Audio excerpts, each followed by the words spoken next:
సంఘం అనేది చాలా ఉన్నతమైనది, అమూల్యమైనది. ఇందాక మనం చెప్పుకున్న రీతిగా ఈ దినము ఎంతో శ్రేష్టమైన దినము, క్రిస్మస్ కన్నా ప్రాముఖ్యమైనది. చాలా మంది క్రిస్మస్ హడావిడి, కొత్త బట్టలు, పిండి వంటలు, పసుకోళ్ళకి, నాలుగేళ్ళకి కలిసి కోడి మాసం, మేక మాసం అన్ని పెడతారు. కానీ ప్రభు వచ్చింది నేటి దినమందు ఆయన చనిపోవడానికి. ఆయనే కానీ దినము చనిపోకపోతే నేటి దినమునకు విలువ లేదు, దానికి వెళ్ళలేదు. కనుక ప్రభు వారు ఎన్ని గంటలు ఉన్నారండి సిలువలోని? ఎన్ని గంటలు ఉన్నారు సిలువలో? 9 నుంచి 3 గంటల వరకు ఉన్నారు. ఎన్ని గంటలు? 6 గంటలు ఉన్నారు. మా ఎన్ని గంటలు కూర్చోగలం దేవుని సన్నిధిలో? ఆయన ఎండలోని దెబ్బలు తింటూ, గాయపరచబడుతూ, ముండ్ల కిరీటం భరిస్తూ 6 గంటల సేపు ఆయన ఉన్నారు సిలువలోని. మనము 10:30కు ప్రారంభించాం, 3 గంటలలోపు ముగిద్దాం అనుకుంటాం, 3 గంటలకు ముగించేస్తాం. దాదాపుగా 4 గంటలు, 4:30 గంటలు మనం దేవుని సన్నిధిలో ఉండటానికి వచ్చి ఉన్నాం. అయితే ప్రభు పలికిన 7 మాటలు ఎంతో అమూల్యమైనవి, ఎంతో శ్రేష్టమైనవి. దేవుడు లోకంలోని ఎంతో విలువైన కార్యము మన కోసం చేశాడు. దానంతా మనము శ్రద్ధగా విన్నాం. అయితే ఈ సిలువలోని ఎంతమంది, ఈ సిలువ ప్రసంగంలో ఎంతమంది మనుషులు ఉన్నారు చెప్పగలరా? మీకు తెలిసిన వాళ్ళు. సిలువ ప్రసంగము లేకపోతే సిలువ ధ్యానములోని మనము చెప్పుకోవడానికి ఎవరెవరు ఉన్నారు చెప్పండి. ఎవరు? మీకు పర్లేదు చెప్పండి. 2 దొంగలు ఉన్నారు. యేసుప్రభు వారు ప్రాముఖ్యమైన వారు, 2 దొంగలు. తర్వాత వినపట్ల గడి చెప్పండి. శతాధిపతి యోహాన్ని ప్రభు కుమారుడిగా అప్పచెప్పాడు. మరియం ఉన్నది. ఇంకా యోధా ఇస్కరియోతు, పిలాతు భార్య, పేతురు, ఇంకా అరమతయ్యన యేసేపు. వీళ్ళందరూ మనకి బైబిల్లోని చాలా ప్రాముఖ్యమైన విషయం సంతరించుకుంటా ఉంది. ఒక్కొక్కరి గురించి నేను ఒక 5-10 నిమిషాలు చెప్పుకుంటూ వెళ్ళిపోతాను. మొదటగా ప్రభు చనిపోయినప్పుడు ఏమైంది చెప్పండి? తెర చినిగిపోయింది. తెర ఉంది కదా, దేవాలయ తెర మధ్యకి చినిగిపోయిందంట. అంతకుముందు ఇది దేవాలయం కాదు. ఇది దేవాలయమా కాదు, ఇది సమాజ మందిరము. మనం వాక్యము చెప్పుకొని దేవుని ఆరాధించే స్థలం మాత్రం. ఇది దేవాలయము కాదు. దేవాలయంలో దేవుడు ఉంటాడు అంటే ఇక్కడ దేవుడు లేడని కాదు. దేవుడు ఉన్న అక్కడ పరిశుద్ధ స్థలము, అతి పరిశుద్ధ స్థలము, సమాజం ఉండే స్థలం, 3 భాగములుగా దేవాలయం ఉన్నది. సమాజం ఉండే స్థలములో మనుషులు కూర్చుని దేవుని ఆరాధిస్తారు. అతి పరిశుద్ధ స్థలంలో యాజకుడు ఉంటాడు. పరిశుద్ధ స్థలంలో యాజకులు, లేవీలు ఉంటారు. అతి పరిశుద్ధ స్థలంలో ప్రధాన యాజకుడు ఉంటాడు. అతి పరిశుద్ధ స్థలంలో ఎవరు ఉంటారు? ప్రధాన యాజకుడు ఉంటాడు. ఈ ప్రధాన యాజకునికి పరిశుద్ధ స్థలమునకు, అతి పరిశుద్ధ స్థలములకు మధ్యలో పెద్ద తెర ఉండేదంట. ఆ తెర ఎన్ని అడుగులంటే ఎత్తు 30 అడుగులు, వెడల్పు 60 అడుగులు వెడల్పు. తెర ఎంత? ఎత్తేమో 30 అడుగులు ఎత్తుగా ఉన్నది. అంటే ఇది 8 అడుగులు ఉంది. దీనికి 3.5 ఎక్కువ. అలాగే వెడల్పు 60 అడుగులు. మన మందిరం 15 అడుగులు ఉందంటే దీనికి 5 రెట్లు ఎక్కువ. ఇంత వెడల్పున ఈ యొక్క దేవాలయము తెర 4 అంగుళాలు మందం అంట. 4 అంగుళాలు అంటే ఇంత మందం. మన తెర, మన యొక్క కట్టెన ఎంత ఉంటుంది? నూలు దారం అంత వెడల్పు. 4 అంగుళాలు అంటే ఆ యొక్క ఏంటది మనము వాడే గుమ్మము, ద్వారబంధములు, కిటికీ కమ్ములు 4 అంగుళాలు ఉంటాయి ఇంచుమించుగా. అంత మందముతోటి, చర్మముతోటి చేయిస్తారంట. దేంతోటి? చర్మముతో చేయిస్తారు. కొన్ని బట్టతో దాన్ని చేస్తూ ఉంటారు. అయితే దీన్ని ఎవరు చేస్తారు? ఎవరు మడితే ఇప్పుడు మనం ఈ కట్టెను కుట్టించాం, పేరు కుట్టాడు, తీసుకుని వచ్చి దీన్ని తగిలించేసాం, బాగా ఉంది. కానీ తెర ఎవరు చేయాలంటే యాజకులు మాత్రమే తయారు చేయాలి. ఆ గర్భాలయపు తెర, దేవాలయంలో తెర 300 మంది చేశారంటే. ఎంతమంది? 300 మంది చేశారు. ఆ తెరని అటోకు ఏనుగు, ఇటోకు ఏనుగు పట్టుకుని 2 ఏనుగులతో లాగినా అది చిరిగిపోదు. అంత మందముగా ఉన్న తెర ఏమైపోయిందంట? నడిమికి చిరిగిపోయింది. అంతకుముందు యాజకుడు అక్కడే దేవునికి ప్రార్థన చేయాలి. ఇప్పుడు మీరందరూ ఇక్కడ కూర్చున్నారు, మీరందరూ ప్రార్థన చేయడానికి వీలు లేదు. యాజకుడు ఒక్కడే నువ్వేదైనా గుమ్మడికాయో, సొరకాయో, బీరకాయలో, పొట్లకాయలో, లేకపోతే ఇంకేమున్నాయి, ఓ కోడిపెట్టో, గొర్రె పిల్లో, లేకపోతే పశువు పిల్ల తీసుకొచ్చారనుకోండి, యాజకుడు ఏం చేస్తాడంటే మీరు తీసుకొచ్చిన అర్పణ లోపల భాగంలో తీసుకుని వెళ్ళిపోయి ఆయన అర్పణ దేవునికి ఇస్తాడు. ఎవరు పడితే వాళ్ళు ఈ స్థలం అంటే ఇది పరిశుద్ధ స్థలం అనుకుందాం, అతి పరిశుద్ధ స్థలం, ఇక్కడ రావడానికి వీలు లేదు. అయితే ప్రభు ఏమన్నాడంటే యేసుక్రీస్తు వారు ఈ లోకంలోకి వచ్చి 2020 సంవత్సరం క్రితం జరిగిన ఈ సంఘటనలో ప్రభే తానే సిలువలో యాగమైపోయాడు గనక మనుషులకి, సమాజంలో విశ్వాసులకి అతి పరిశుద్ధ స్థలంలో ఉన్న అడ్డుని ఏం చేశాడు? తొలగించేశాడు, తీసివేశాడు. ఎందుకు తీసివేశాడు? ఇప్పుడు మీరు దైవజనులు, మీ పాస్టర్ గారు, మీ దైవజనులు, మీ సంఘ కాపురు ప్రార్థన చేస్తారు, మీరు కూడా చేసుకుంటారా? మీరు కూడా చేస్తారు కదా ప్రార్థన. మీరు కూడా దేవుడికి డైరెక్ట్ గా మొర్ర పెట్టుకునే అవకాశము దేవుడు ఇచ్చాడు. ఈ గర్భాలయపు తెర ఆ చాటుని మరుగుని తొలగించాడు. తద్వారా క్రీస్తు తన యొక్క రక్తమును మన కోసము చిందించాడు. క్రీస్తు తన రక్తం ఎప్పుడైతే చిందించాడో అడ్డు తొలగిపోయింది. అంతకుముందు యాజకుడు ఏం చేస్తాడో అతి పరిశుద్ధ స్థలము తెర లోపలికి వెళ్ళిపోతాడు. తెర లోపలికి వెళ్ళిపోయిన తర్వాత ఆ యాజకుడికి, దైవజనుడికి, బిషప్ కి ఏమైనా చెడు ఆలోచన వచ్చింది అనుకోండి, ఆ స్టేజ్ మీద ఉన్నప్పుడు అక్కడే ఏమైపోతాడు? చచ్చిపోతాడు. మరి చచ్చిపోతే ఎవరు తీయాలి? గబగబా అయ్యో మా దైవజనుడు చచ్చిపోయాడు, మా పాస్టర్ గారు చచ్చిపోయారు, మా యాజకుడు చచ్చిపోయాడు, మా బిషప్ గారు చచ్చిపోయారని గబగబా స్టేజ్ ఎక్కి ఆ అతి పరిశుద్ధ స్థలం ఎక్కేసి ఆ శవము తీసుకురావడానికి వీళ్ళని ఎక్కితే వాళ్ళు కూడా ఏమైపోతారు? చచ్చిపోతారు. కనుక ఏం చేస్తారంటే ఎప్పుడైతే ప్రధాన యాజకుడు లోపలికి వెళ్ళాడో ఆయన మొల చుట్టూ ఏం చేస్తారంటే గంటలు కడతారంటే. ఏం కడతారు? గంటలు కడతారు, చిన్న చిన్న గంటలు కడతారు. ఆయన మొల చుట్టూ గంటలు కట్టిన గంట తాడుకి ఒక పెద్ద రోపు, ఒక మనము తాడి చెట్లు ఇలాంటి మనం ఏం చేస్తాము నరికినప్పుడు లాగడానికి ఉపయోగిస్తాం కదా, అలాంటి ఒక రోపు, దాన్ని ఏమంటారు? మోకు తాడు, దానికి కట్టి అక్కడ కూర్చుంటారు మనుషులు. లోపల వెళ్ళి ఈ యాజకుడు ఏం చేస్తాడు ఎవరికి కనబడదు, ఎవరికి తెలియదు. ఆ గంటలు కదులుతున్నాయంటే యాజకుడు లోపల బ్రతికే ఉన్నాడని అర్థం. ఆ గంటలు కదలలేదంటే ఏంటి? ఆ శబ్దము, గంటల శబ్దం రాకపోతే యాజకుడు ఏమైపోయాడు? చచ్చిపోయాడని అర్థము. కనుక ఎప్పుడైతే అతను చచ్చిపోయాడని నిర్ధారించుకుంటారో సమాజ మందిరంలో ఉన్న వారు ఏం చేస్తారంటే ఆ తాడు పట్టుకుని ఆయన శవాన్ని కిందకి ఈడ్ చేస్తారు, లాగేస్తారు. అది ఆ రోజుల్లో ఉన్న కఠినమైన శాసనం. అయితే ప్రభు ఎప్పుడైతే తను సమాప్తమైందని చెప్పాడో గర్భాలయపు తెర ఏమైపోయిందంట?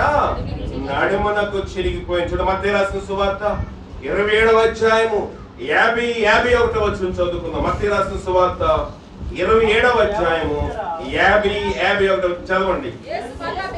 పక్కన చదవండి. యేసు మరలా బిగ్గరగా కేకలు వేసి, బిగ్గరగా అంటే గట్టిగా కేక వేసి ప్రాణం విడిచెను. అప్పుడు దేవాలయపు తెర ఏమైపోయింది? పై నుండి కింది వరకు రెండుగా చినిగిపోయాను. ఏమైపోయిందంట? చినిగిపోయింది. దేవుని యొక్క కేక విన్నప్పుడు, దేవుని యొక్క శబ్దం విన్నప్పుడు, యేసు ప్రభువారు శిలువలో చేసిన యాగము ఆయన సమాప్తమైనదని చెప్పినప్పుడు దేవాలయపు తెర ఏమైపోయింది? నడిమిలకు పైనుంచి కింద వరకు చినిగిపోయింది. అడ్డు తొలగించాడు ప్రభువారు.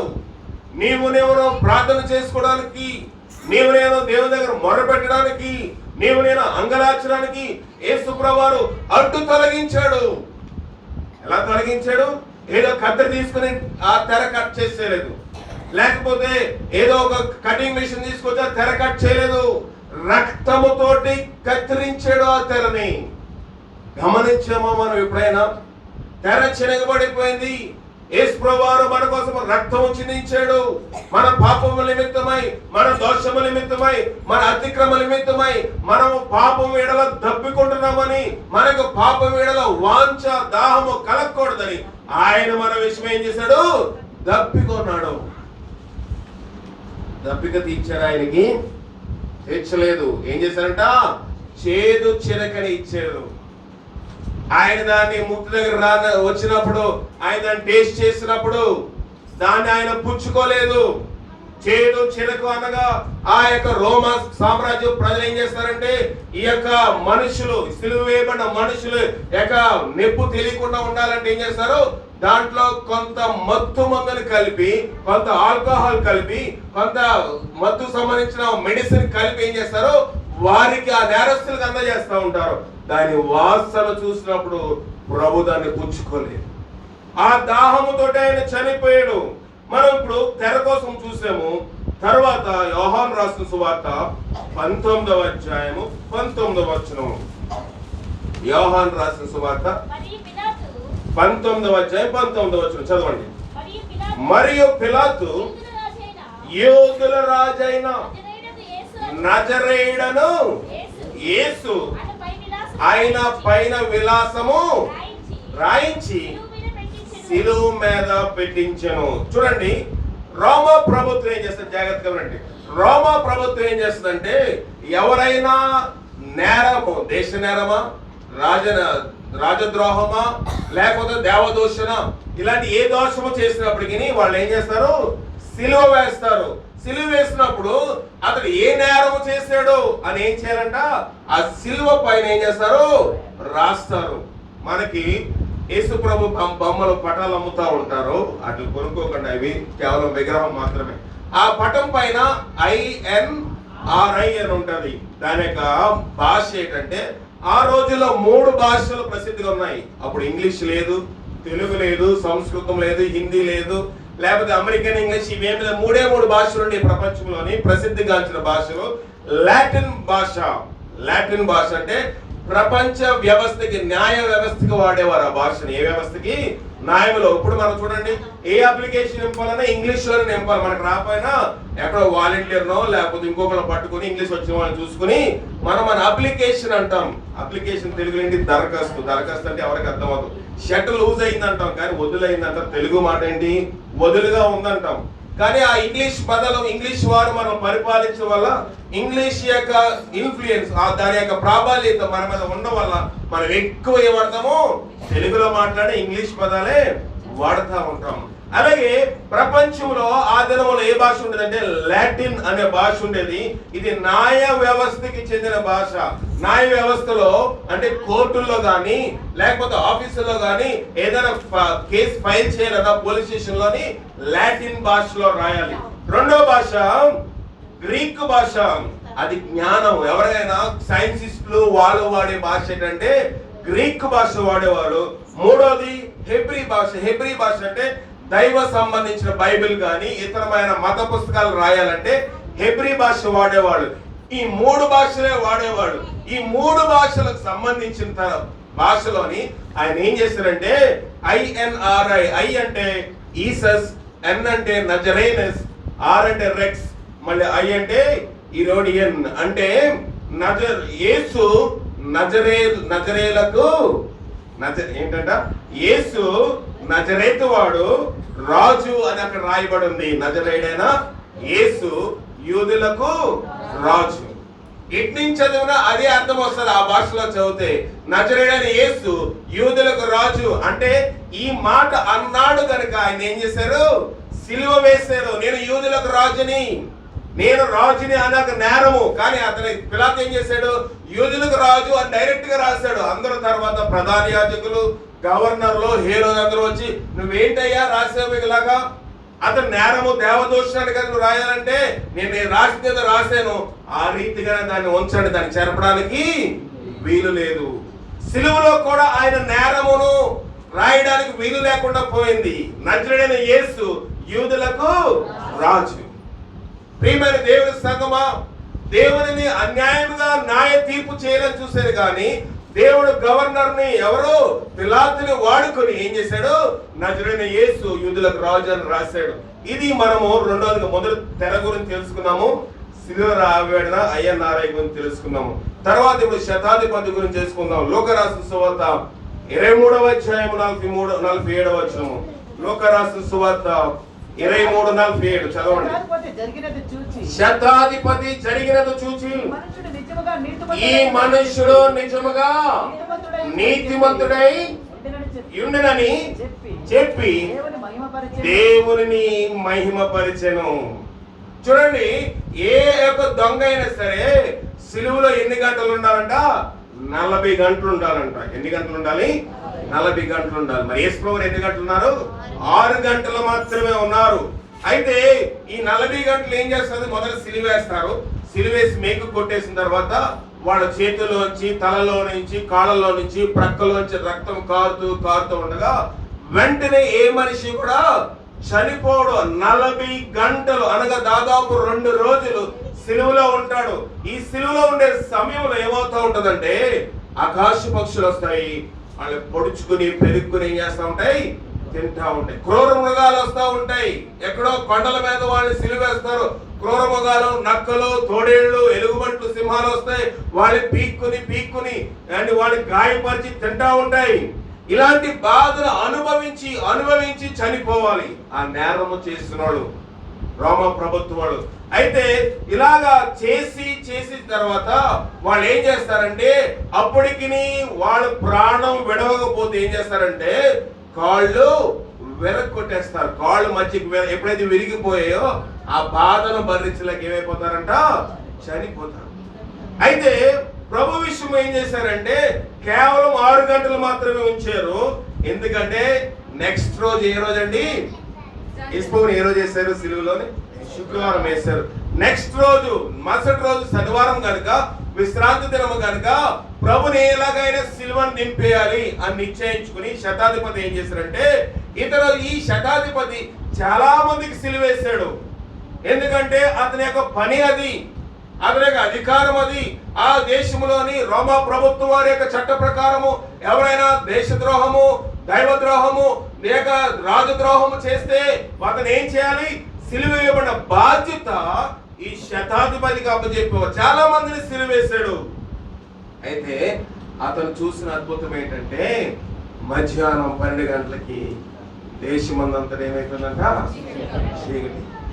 చీకటి చూసినప్పుడు ఆశ్చర్యం వేసింది. పక్షులు తమ గూళ్ళకి వెళ్ళిపోతా ఉన్నాయి. సాయంకాలం అయింది అనుకోండి, 5:30, 6 గంటలకి ఆకాశ పక్షులు ఏం చేస్తా ఉంటాయి?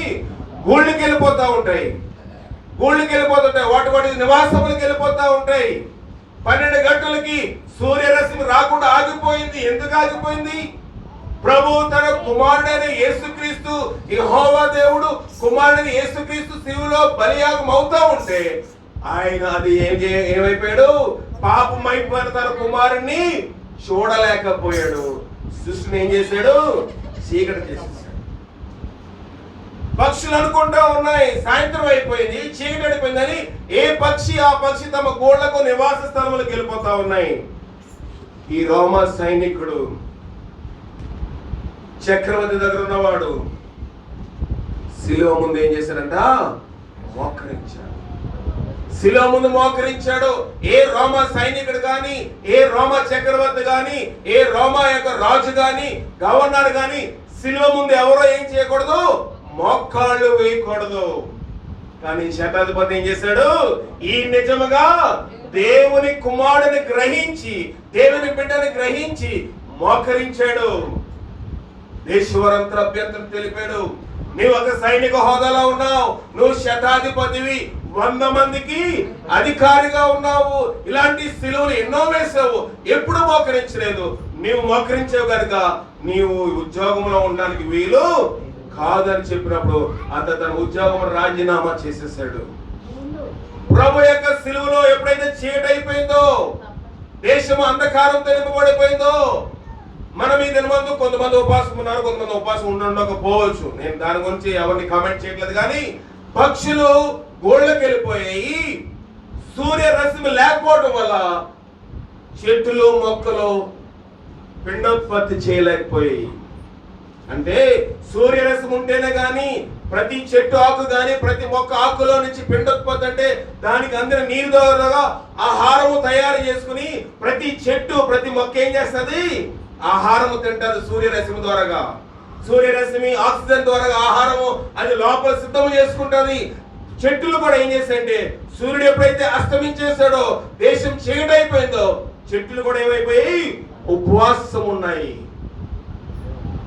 ప్రియమైన దేవుని సంగమా, దేవుని బిడ్డలారా, ఇక్కడ ఉపవాసము ప్రాధాన్యత కాదు, కానీ ప్రభు శ్రమ పడుతున్నప్పుడు సృష్టి చూడలేకపోయింది.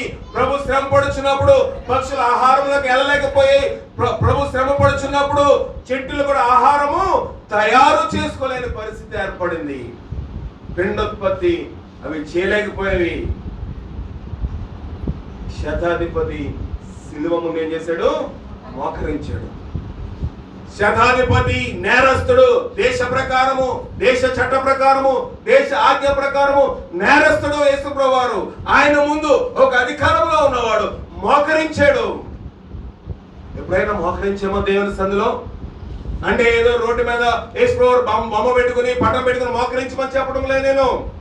మనము దేవుని సన్నిధిని, దేవుడు నిజమైన దేవుడని మన మధ్యలో ఉన్న అన్యుల మధ్యన, అనేకమైన విగ్రహార్థికుల మధ్యన యేసుప్రభు యొక్క ప్రేమను, ఆయన శిలువ ధ్యానమును వారికి చూపించగలుగుతున్నామా? శతాధిపతి మారు మనసు పొందాడు. 6 గంటలకి యేసుప్రభు వారు శిలువ దించేశాడు. ఆయన దేవుని కుమారుడని గుర్తించాడు. ముగ్గురు గురించి 3 విషయాలు మీకు చెప్పాను. 4వ విషయము శిలువలో 2వ దొంగ. లోక రాసిన సువార్త 23వ అధ్యాయము 40వ వచనం చదవండి. అయితే రెండవ వాడు వాణ్ణి గద్దించి, నీవు అదే శిక్షా విధిలో ఉన్నావు గనుక దేవునికి భయపడవా? ఏం చేశాడంట? రెండవ వాడు మొదటి వాడు ఏం చేశాడు? గద్దించాడు. గద్దింపును అసహించుకున్నాడు ఎవరంట? పశుప్రాయుడు. గద్దింపును అసహించుకుంటే పశుప్రాయం. పశువుకి ఏం కావాలి? మనిషికి ఒక మాట, గొడ్డుకి ఒక దెబ్బ అంటారు కదా. గద్దించాడు ఎవరిని? మొదటి వాడిని. రెండో దొంగ ఏం చేస్తావు అంటే, నీవు అదే శిక్షా విధిలో ఉన్నావు కనుక దేవునికి భయపడవా? భయం ఉండాలి, భక్తి ఉండాలి. కొన్నిసార్లు మనము భక్తి చేస్తాం కానీ భయం ఉండదు. ఏంటండి భక్తి భయంకి ఏంటి సంబంధం? యెహోవా యందు భయభక్తులు కలిగి ఉండుట జ్ఞానమునకు మూలమూల వాక్యం సెలవిస్తా ఉంది. భయం ఏంటి? భక్తి ఏంటి? భక్తి నేను చెప్తాను. భక్తి కార్యములు ఏంటంటే, భక్తి, నాకు దేవుడు 1,00,000 రూపాయలు జీతం ఇచ్చాడు అనుకోండి, 10,000 తీసుకుని వచ్చి కానిక పెట్టిలేస్తాను దర్శన భాగం. అదేంటి? భక్తి. ప్రతి శుక్రవారం ఉపవాస ప్రార్థన, తలస్నానం చేస్తాను, భక్తి. ఆదివారం వచ్చింది, మందిలో కూర్చున్న స్త్రీలు తల మూసుకేస్తారు, భక్తి. ఏం చెప్పారు ఇవన్నీ? భక్తి. లేకపోతే మనకి యేసుప్రభువు 40 దినములు ఏం చేశాడు? శ్రమ పడ్డాడు. ఆయన గెత్సేమనే తోటలోని శిలువ శ్రమ ముందుగా సిద్ధపడ్డాడు. 40 దినములు ఏం చేస్తా ఉంటాము? ప్రభు కోసము మాంసాహారాలు మానేస్తాము. తప్పని నేను చెప్పట్లేదే. మాంసాహారాలు మానేస్తాము. కొంతమంది భర్తలు, స్త్రీ పురుషులు, భార్య భర్తలు పెళ్ళైన వారు కూడా ఒక మంచమని పడుకోరు, కిందనే పడుకుంటారు. ఇవన్నింటిని వారి యొక్క శరీరేషులు కంట్రోల్ చేసుకుంటారు. ఇవన్నీ ఏంటి? భక్తి. కొంతమంది ఉమ్ముకొని నోట్లో మింగరు, భక్తి. ఒక పూట ఉపవాసం ఉంటారు, భక్తి. ఈ యొక్క ఈస్టర్ వచ్చే వరకు మాంసాహారాలు తింటారు, భక్తి. లేకపోతే త్రాగుడు ఉన్న వాళ్ళు త్రాగుడు మానేస్తారు, భక్తి. కానీ భయం లేదు అందులో. భయం ఉంటే పాపం చేయలేము, భక్తి ఉంటే నీతి కార్యములు చేయగలం, కానీ భయం ఉంటే పాపము చేయలేము. భక్తి ఉందా? భయం ఉందా? భక్తి ఉండాలి, భయం ఉండాలి. అందుకే ప్రభు అన్నాడు, క్రియలు లేని విశ్వాసము మృతము. నేను ప్రార్థనకి వెళ్తున్నానండి, నేను బైబిల్ చదువుతానండి, నేను అనొచ్చిన వాక్యం అనేక మంది బోధిస్తున్నానండి, నాకెందుకు ఆశీర్వాదం రావట్లేదంటే భక్తి ఉంది కానీ ఏమి లేదు, భయం లేదు. ఇతడు అదే అడుగుతున్నాడు రెండో దాన్ని, నీవు దేవునికి భయపడవా? భయం ఉంటే మనిషి ఉన్న ఒకలాగా ఉంటాము, మనిషి లేకపోయినా ఒకలాగా ఉంటాము. నేనేం చేస్తాను? నాకు భయం లేదనుకోండి, మీరున్నప్పుడు నేను బూతులు మాట్లాడకుండా మంచి భక్తి గలవాడిలాగా బైబిల్ చదువుతున్నట్లు నటన చేస్తాను.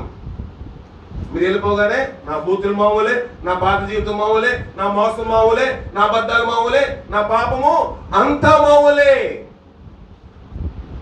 ఇతడు రెండవ దాకా ప్రశ్న వేస్తున్నాడు, నువ్వు దేవునికి భయపడవా? అయితే భక్తి ఉంటే చాలు, భయభక్తులు ఉండాలని చెప్తున్నాను కదా. ఈ భయభక్తి లేకపోతే మనకి ఏముంటుంది? పాపం చేస్తాం. పాపం వల్ల వచ్చి నాలుగు చూసి నేను ముగించేస్తాను. ఈ యొక్క భాగం వాక్యం కదా. అప్పుడే సంఖ్యాకాండం 32:23 చదవండి. సంఖ్యాకాండం 32:23. సంఖ్యాకాండము 32వ అధ్యాయం 23వ వచనం. ఇంకా అరగంట టైం ఉంది, నేను ముగిస్తాను. మీరు అట్లు చేయని ఎడల యెహోవా దృష్టికి పాపము చేసిన వారగుదురు గనుక మీ పాపం ఏం చేస్తుందట? మిమ్మలను పట్టుకొని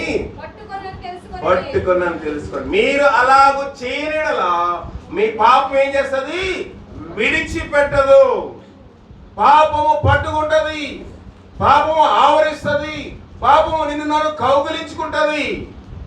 కనుక రెండో దాని ఏం చేశారంటే ఆ దొంగని గద్దించాడు.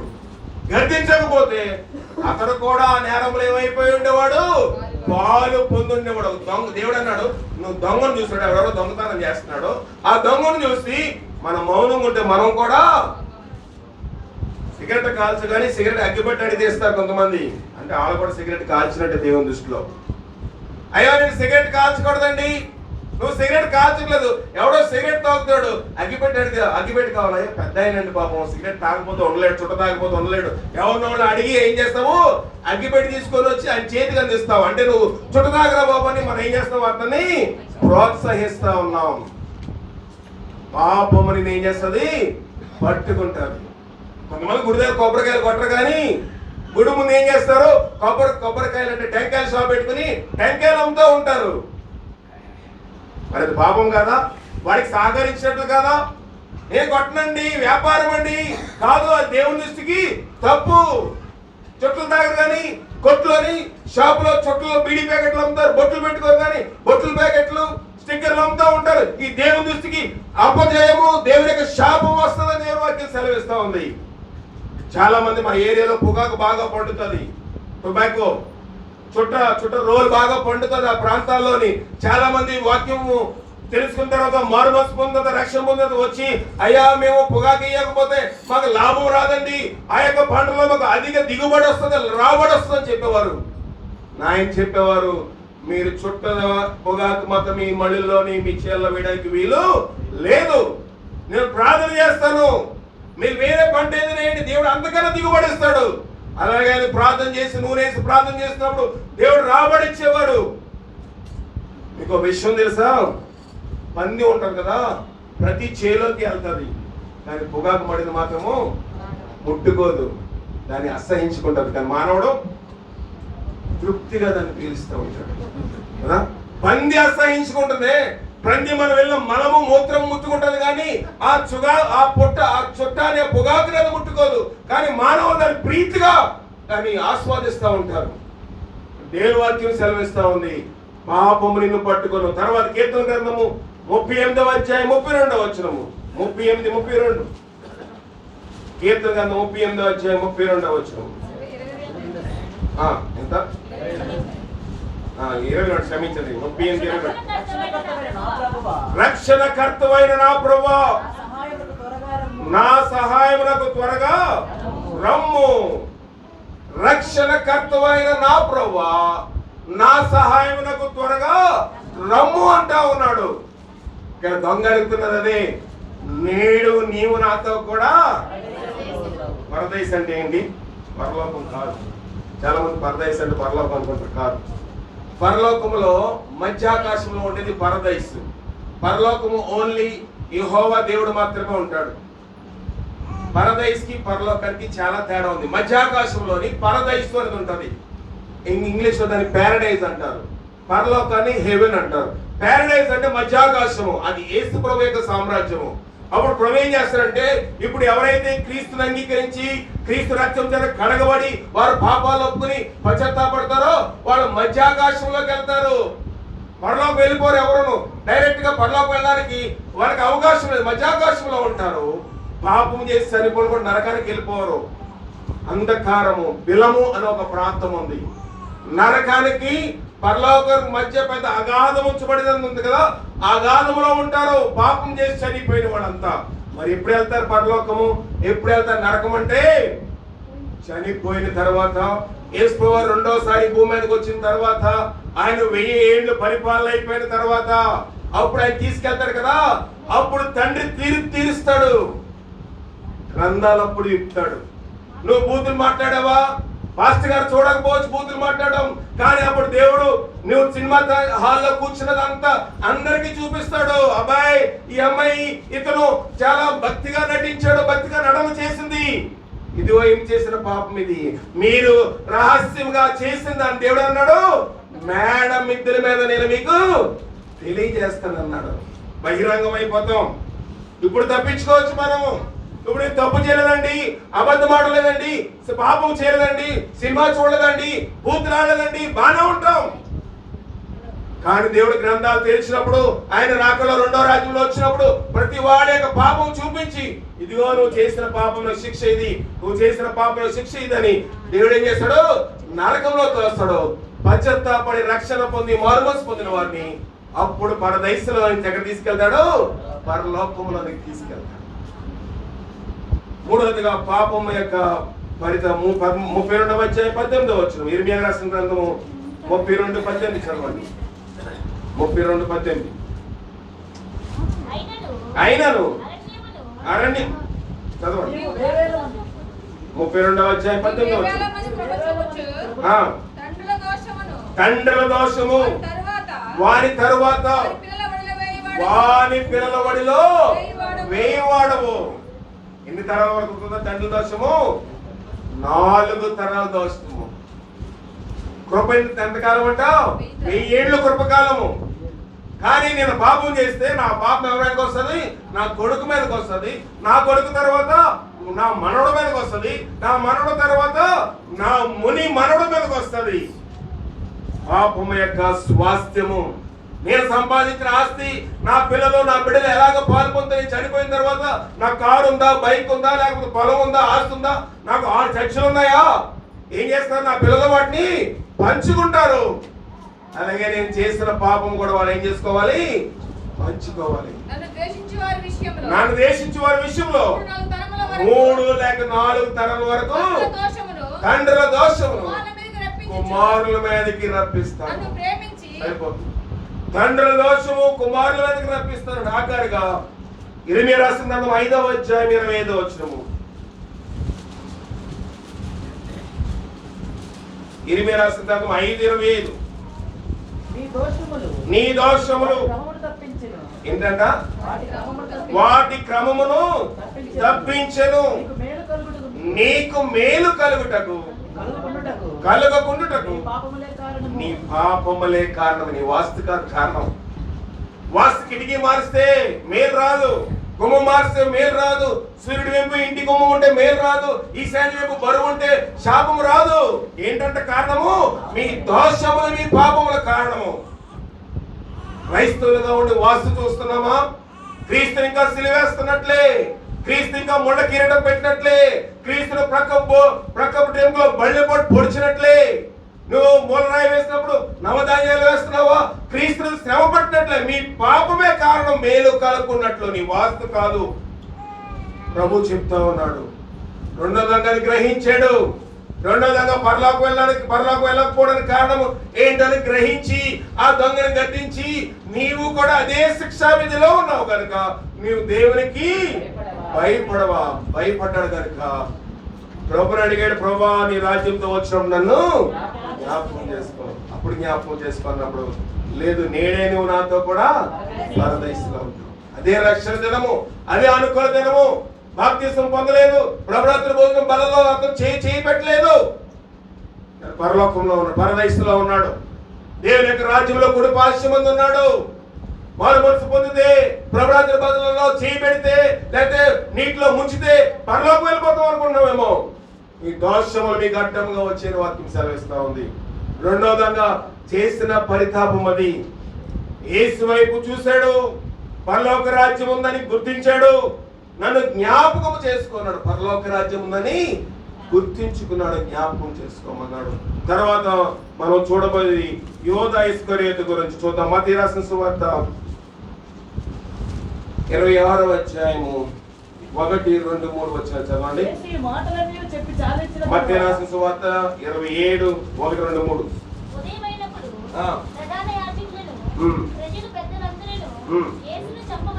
యేసుని చంపవలనని ఆయనకి విరోధముగా ఆలోచన చేసిరి. ఆయన బంధించి తీసుకుని పోయి ఏం చేశారంట? అధిపతి అయిన అప్పుడు ఆయనను అప్పగించిన యూదా శిక్ష విధింపబడగా చూచి పశ్చాత్తాపడి ఆ 30 వెండి నాణములు ప్రధాన యాజకుల యొద్దకు పెద్దల యొద్దకు తీసుకుని పోయి నేను నిరపరాధ రక్తమును అప్పగించి పాపము చేసినని చెప్పి వారు దానితో మాకేమి మీరే చూచుకోమని చెప్పగా అతడు ఆ వెండి నాణములు దేవాలయంలో పారవేసి పోయి ఉరి పెట్టుకుని చనిపోయాడంట. ఏం చేశాడంటే ఎన్ని వెండి అమ్మేశాడు? 30 వెండి. మనం అనుకుంటాము ఇస్కరియోతు యూదా మంచి డబ్బు అంటే ఆశ ఎక్కువ, డబ్బు అంటే చాలా అతని ఘనత ఎక్కువ అనుకున్నాం. నిజమే కదా? యోహాను రాసిన సువార్త 12, 3, 4, 5, 6 వచ్చేటటువంటి యోహాను రాసిన సువార్త 12వ అధ్యాయం. అప్పుడు మరియా మిక్కిలి విలువగల జట మాంస అత్తరుని 1.5 సేరును ఏం చేసినట తీసుకుని యేసు పాదములకు పూసి తన తల వెంట్రుకలతో తన పాదములు తుడిచెను. ఇల్లు ఆ అత్తరవాసత నిండిపోయిందంట. ఆయన శిష్యులో ఒకడు అనగా ఆయన అప్పగిపోవాలని ఇస్కరియోతు యూదా ఈ అత్తరు ఎందుకు 300 దినారాలకి అమ్మేసి పేదలకు ఇవ్వచ్చు కదా అనేను. వాడు అలాగ చెప్పింది పేదల మీద శ్రద్ధ ప్రేమ ఉండి కాదు గాని వాడు దొంగ ఏంటి తన దగ్గర డబ్బు సంచి ఉండినందున దాంట్లో వేయబడినది దొంగిలించు వస్తా ఉన్నాడంట. ఏముందంట ఇస్కరియోతు యూదా దగ్గర? డబ్బు సంచి. అంటే ఏంటి? చందా సంచి ఉన్నది. ఇక్కడ మనకి చందా పెట్టి పెడతాం. కానీ యేసు ప్రభువారు ఒక దేవాలయంలో బోధించేవాడు కాదు కనుక ఆయన ఎక్కడికి వెళ్తే అక్కడికి నడుచుకుంటూ వెళ్ళిపోయి వీధుల్లోని కొండ మీద అరణ్య ప్రాంతంలో సముద్రంలో ఆయన ప్రార్థన పెట్టినప్పుడు అనేక మంది ఏం చేశారు? కానుకలు ఇచ్చేవారు. ప్రభు డైరెక్ట్ గా కానుక తీసుకునేవాడు కాదు. ఎవరికి అప్పు చెప్పేవాడు? అక్కడ ఇస్కరియోతు యూదా అన్నాడయా మీరు కానుకలు ఆయనకి అప్పు చెప్పారని చెప్తే ఇస్కరియోతు యూదా ఒక సంచి తయారు చేసుకున్నాడు. కానుక సంచి, చందా సంచి తయారు చేసుకుని డబ్బులందరూ ఏం చేసేవారు? దాంట్లోని వేస్తా ఉండేవారు కానుకలు వేసినప్పుడు ఇస్కరియోతు యూదా ఏం చేస్తామంట? అవసరమైన దాంట్లో ఏం చేస్తా ఉండేవాడు? దొంగతనం చేసేవాడు. దొంగతనం చేస్తా ఉన్నాడు. ఈలోపు ఎవరు వచ్చారు? మరియా వచ్చింది. మరియా వచ్చి ఒక మంచి జటమాంసి చాలా విలువైన అత్తరు తీసుకుని వచ్చి యేసు పాదములకు పూసింది. పూసినప్పుడు ఇల్లంతా వాసన వస్తే ఇస్కరియోతు యూదా వచ్చి ఎందుకు డబ్బులు వేస్ట్ చేస్తున్నారు? యేసు పాదాలకు వేస్తే వాసనకు చేరుకుంటది, తర్వాత ఆ వాసన మళ్ళీ పోతుంది, దాన్ని అమ్మేసి పేదలకి ఇవ్వచ్చు కదా అనుకున్నాడు. అమ్మేస్తే కానుక పెట్టలని కానుక సంచిలో అయితే ఆ డబ్బులు కూడా ఏం చేద్దాం అనుకున్నాడు? దొంగతనము చేద్దాం అనుకున్నాడు. ఇస్కరియోతు యూదా దొంగడే, కానీ మనం ఇంకా పెద్ద దొంగ. నేను పెద్ద దొంగని.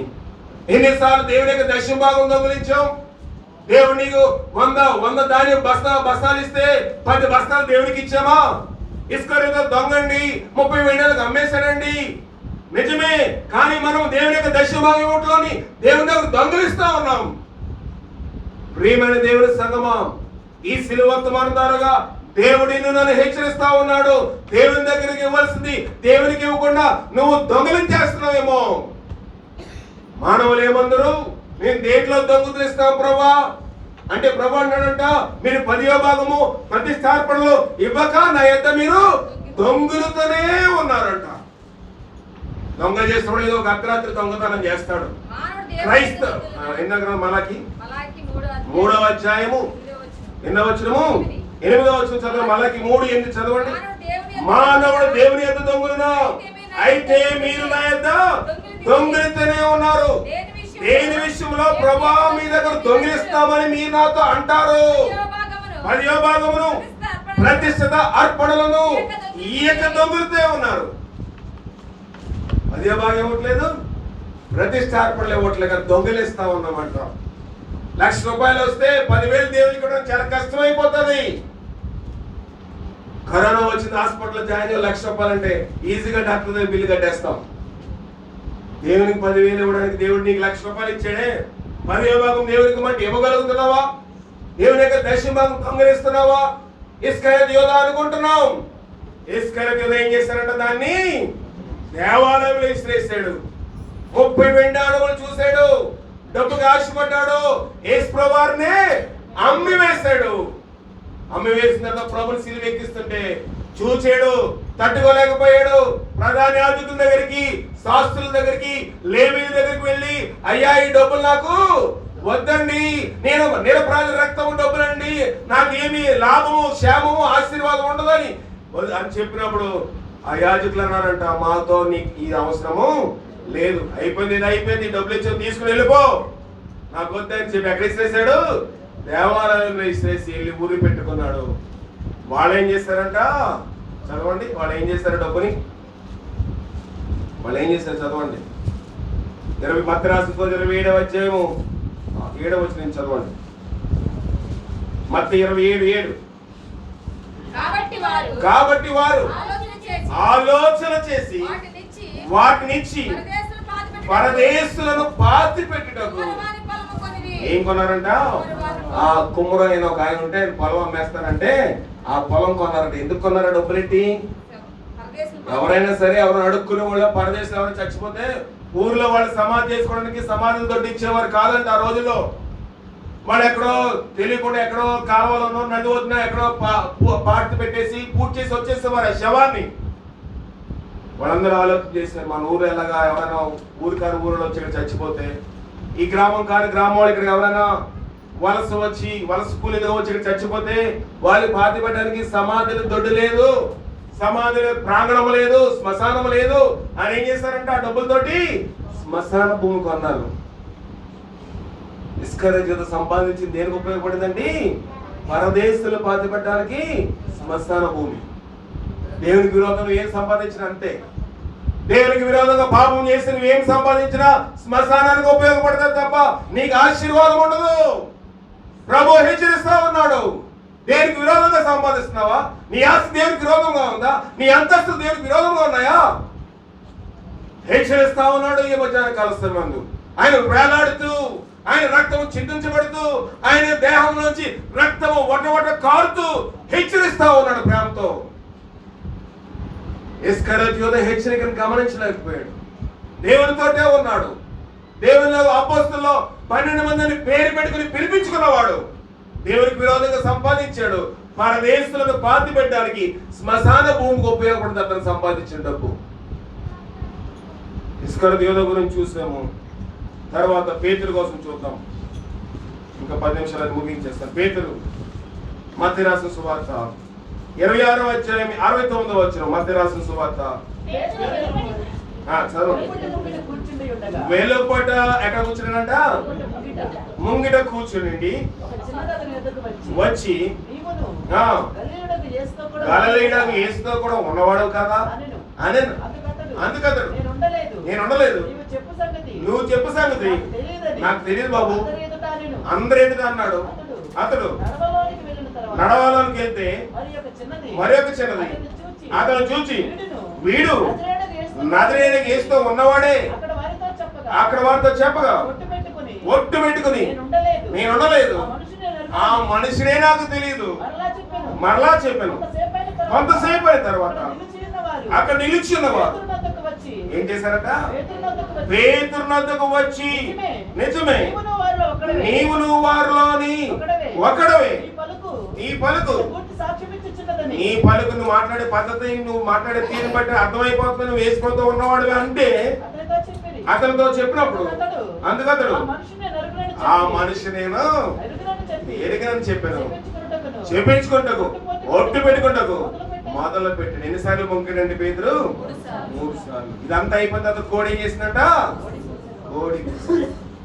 ప్రభు ముందు రోజు చెప్పాడు, పస్కా విందులోని ప్రభురాత్రి భోజనంలో కూర్చున్నప్పుడు పేతురు నువ్వు నా విషయమై అభ్యంతర పడతావు అంటే, మరణం వచ్చినా సరే ప్రభు అలాంటి జరగడానికి వీలు లేదు ప్రభా, నిన్ను ఎరుగా నేను చెప్పడం ఏంటి, నీకు శ్రమ వస్తే నీకు బదులు నేను చనిపోతాను కానీ నేను అలా అనను ప్రభు వెళ్తావా అన్నాడు. ఆ సాయంకాలం అయినప్పుడు పేతురు ఏం చేస్తా ఉన్నాడంట? చలి కాసుకుంటా ఉన్నాడు. కాసుకుంటాడా? మార్కు రాసిన సువార్త 14:50 పేతురు ఏం చేస్తాడు చదవండి. మార్కు 14:54.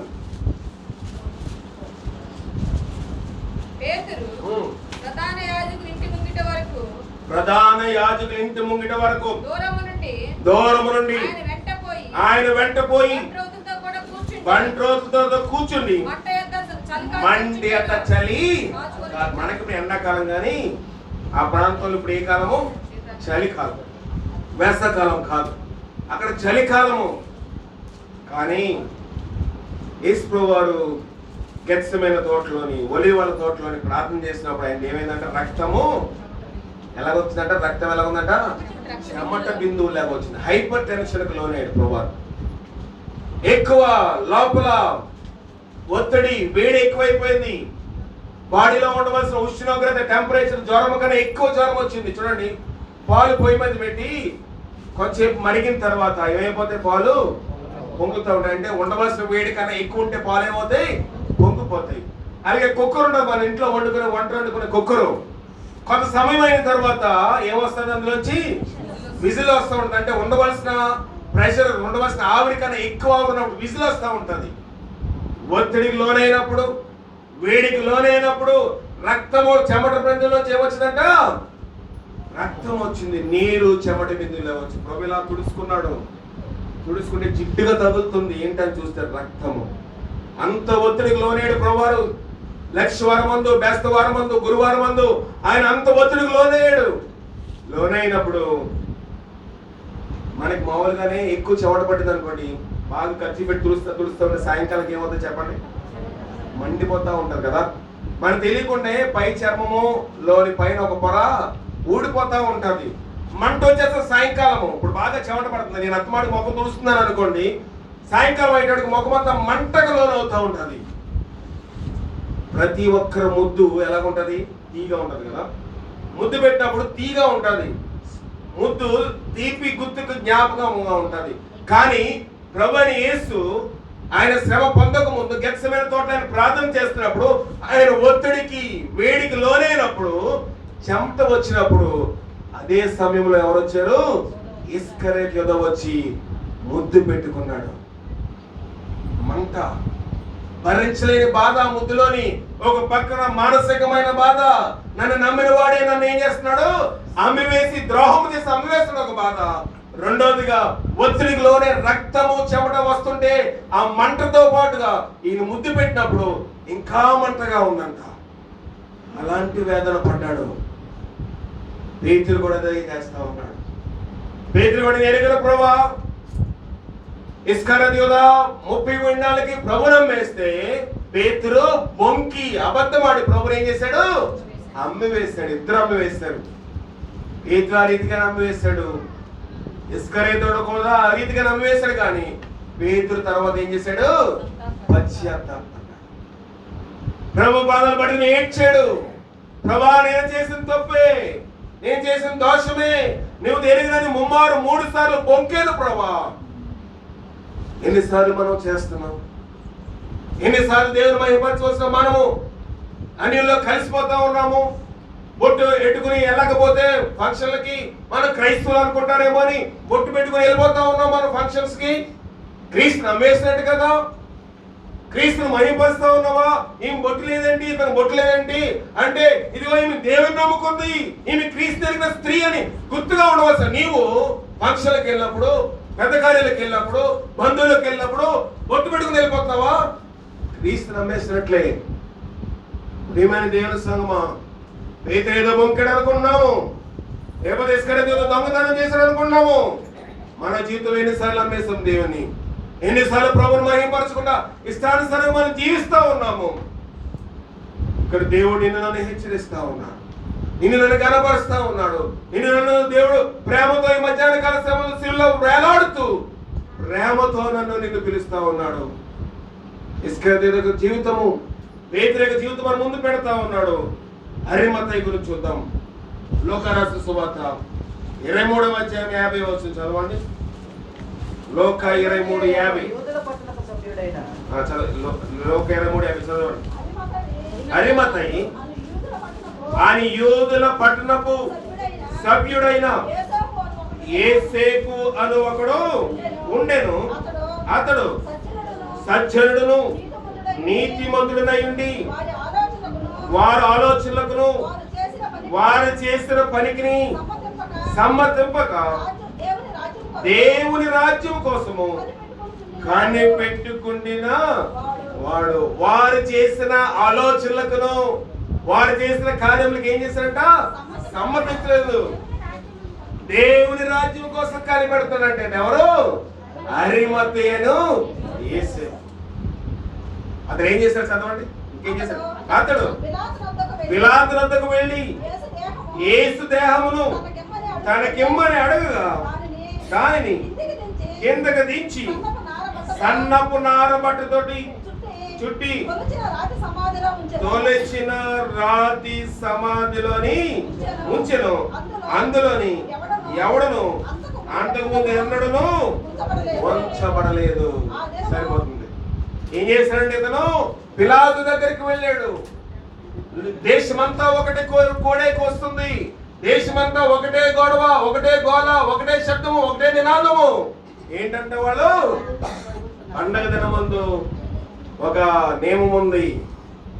పండగ దినమందు ఏం చేస్తారు? మన దేశంలో కూడా స్వతంత్ర దినోత్సవానికి ఆగస్టు 15కి జనవరి 26కి నేరస్తులు కొంతమంది జైల్లో ఉన్న వాళ్ళకి క్షమాపేక్షించి వదిలిపెడతా ఉంటారు, రిలీజ్ చేస్తూ ఉంటారు. అలాగే రోమ ప్రభుత్వంలో కూడా ప్రతి పండగకి ఒక దొంగను ఏం చేయాలి? విడుదల చేయాలి. అప్పుడు జైల్లో ఉన్నారండి బర్నబా అని ఒక దొంగ ఉన్నాడు. బర్నబా బందిపోటు దొంగ. బర్నబా వల్ల యోధా సామ్రాజ్యంలో కానీ రోమీల్లో కానీ ఆ యెరూషలేము ప్రాంతంలో ఎవరికి శాంతి సమాధానం లేకపోతే అతను తీసుకెళ్లి ఎక్కడ వేశారు? జైల్లో వేశారు. జైల్లో వేస్తే ఆ దినమందు ప్రభువుని ఒక నేరస్తుగా మిగిలాడు. బర్నబా కూడా ఇంకో నేరస్తుడిగా మిగిలిన ఇద్దరు ఉన్నారు. ఇద్దరు ఉన్నప్పుడు అందరూ ఏమన్నారు? యేసు ప్రభువుని సిలువేయండి, సిలువేయండి, సిలువేయండి అని కేకలు వేస్తా ఉన్నాడు. పిలాతుకి ఏం అర్థం కాలేదు. పిలాతుకి ఏం అర్థం కాక, ఇదిగో మన పండుగలో మనకు ఒక ఆచారం ఉందండి, మనకు ఒక క్రమం ఉంది, మనకు ఒక నియమం ఉంది. ఏం చేయాలి? ఒక దొంగను విడుదల చేయాలి. అయితే బర్నబాను విడుదల చేయాలా, క్రీస్తును విడుదల చేయాలా అని అడిగినప్పుడు వాళ్ళందరూ బర్నబాను విడుదల చేయండి, క్రీస్తుని సిలువ వేయండి. ప్రియమైన దేవుడి సంగమా, యూదా ప్రజల్లాగా ప్రభుని సిలువేసి పాపాన్ని విడుదల చేస్తున్నామా? దొంగతనమును దొంగని బందిపోటు దొంగని పాపమును లోకములకు వదిలేవారుగా ఉన్నామా? క్రీస్తుని సిలువేస్తున్నామా? ఇక్కడ జరుగుతున్నది. అరిమతయి దానికి సమ్మతించలేదంట. ఈ అరిమతయి యోసేపు దానికి సమ్మతించక ప్రభు రాజు కోసం కనిపెట్టుకుని ప్రజలు ఏమనుకున్నా పర్లేదు, ప్రజలను దూషించినా పర్లేదని పిలాతు దగ్గరికి వెళ్ళి అప్లికేషన్ పెట్టాడు. ఆ డెడ్ బాడీ నాకు కావాలి, ఆ దేహం నాకు కావాలి, యేసు యొక్క శవం నాకు కావాలి. అదొక సమాధి ఉంది. నేను చనిపోయిన తర్వాత నేను ఉండడానికి ఒక సమాధి తొలిపించుకున్నాను, సమాధి కట్టించుకున్నాను. ఆ సమాధిలో నేను యేసు ప్రభువుని ఉంచుకుంటాను. నా సమాధిలో నేను కదా ఉండవలసింది. నన్ను మృత్యుంజయుడని లేపిన యేసు ప్రభువుని, నా కోసం చనిపోయిన యేసు ప్రభువుని ఆ సమాధిలో ఉంచుతాను.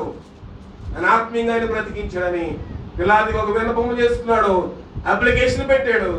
పిలాతు అప్లికేషన్ యాక్సెప్ట్ చేసి ఆ శవాన్ని ఎవరికి ఇచ్చాడు? అరిమతయి యోసేపుకి ఇచ్చాడు. అతను సన్నపు నార వస్త్రంతో దాన్ని చుట్టి ఆ సమాధిలోని ఇచ్చాడు. నీ సమాధి నా సమాధిలో ఎవరు ఉన్నారు? నీ సమాధిలో నా సమాధి యేసు ప్రభు ఉంటే మనం రెండో రాకడ ఆయన వచ్చినప్పుడు పరదేశం నుంచి పరలోకం చేరగలము.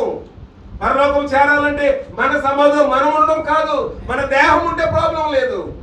మన శరీరము, మన శవము మన సమాధిలో ఉంటే ప్రాబ్లం ఏమాత్రం లేదు. కానీ మన శవము కాకుండా మన ఆత్మ అక్కడ నాటబడితే, మన ఆత్మ సమాధిలో పూడ్చబడితే నిరీక్షణ లేదు. నీ నా క్రైస్తవ జీవితంలో, నీ నా ఆత్మీయ జీవితం నిరీక్షణ లేదు. ప్రియమైన దేవుని సంగమా, అరిమతయి ఒక సాక్షిగా నిలబడ్డాడు. అతను ఉండవలసిన సమాధిలో క్రీస్తుని పెట్టుకున్నాడు. అతను ఆత్మీయంగా ఏం చేశాడు? జన్మించాడు, ఆత్మీయంగా పునరుద్ధరణయ్యాడు, రక్షించబడ్డాడు, పరలోకం కోసం వేచి చూశాడు. పిలాతు కోసం కూడా మనం చూద్దాం. ఇలా చూశాడు. అంత చెప్పాల్సి నేను కథలా చెప్తాను. పిలాతు చూసాడు, చూసేమన్నాడు, ఇతరులో ఏ దోషము కనిపించడం లేదు. కొన్ని దెబ్బలు కొట్టేసి వదిలిపెట్టేస్తారు. మీరు అందరూ అడుగుతున్నారు కనుక అతనిలో దోషం అయితే ఏమీ కనబడలేదు. అతను బందిపోతంగా లేదు, రాజద్రోహం లేదు, ఏ నేరం లేదు. ఏ నేరం చేత అతను శిక్షించాలి, ఏమి నేరం చేత అతను సిలువ వేయను. కొన్ని దెబ్బలు కొట్టి విడిచిపెడతానంటే ప్రజలందరూ వేసుకొని సిలువ వేయమన్నప్పుడు అతని భార్య వచ్చింది. మత్తయి రాసిన సువార్త 27:19 పిలాతు భార్య, గవర్నర్ గారి భార్య వచ్చి ఏం చెప్పింది చదవండి. మత్తయి రాసిన సువార్త 27వ అధ్యాయము 19వ వచనము. అతను న్యాయపీఠ మీద కూర్చున్న తర్వాత అతని భార్య, నీవు ఆ నీతిమంతుని ఏం చేస్తామంట, జోలికి పోవద్దు. ఈ ప్రొద్దు ఆయన గురించి నేను ఏం చేశాను, ఈ ప్రొద్దు ఆయన గురించి నేను మిక్కిలి బాధపడుతున్నాను, యొద్దకు వర్తమానం పంపాను. ఆ నీతిమంతుని జోలికి నీవు పోవద్దయ్యా. ఈ ప్రొద్దు నేను పడుకున్నప్పుడు ఆ నిమిషమైన ఒక దర్శనం కలిగింది. నువ్వు ఆ నీతిమంతుని జోలికి నువ్వు వెళ్ళవద్దు, అతను నీతిమంతుడు, నాకు దర్శనం వచ్చింది అని చెప్పినాడు. పిలాతు ఏం చేశాడు, నీళ్లు తెప్పించుకున్నాడు.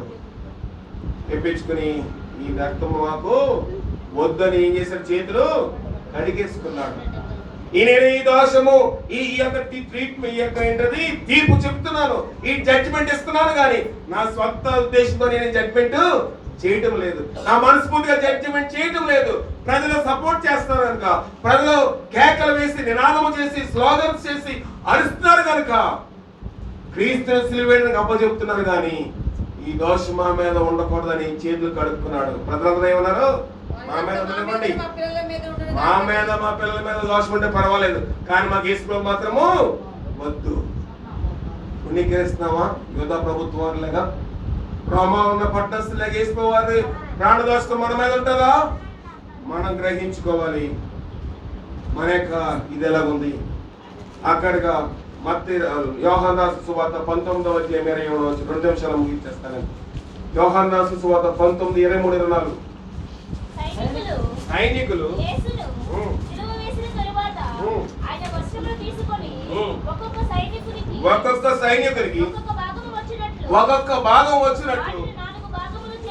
ఎన్ని భాగాలు చేశారు ఆయన వస్త్రాలు? 4 భాగాలు. సరిపోతుంది. ఎన్ని భాగాలు చేశారు ఆయన వస్త్రములు? 4 భాగాలు. యూదులకి 4 రకములైన వస్త్రములు ఉంటాయి. అయితే ఇంకేం చేశారని చదవండి.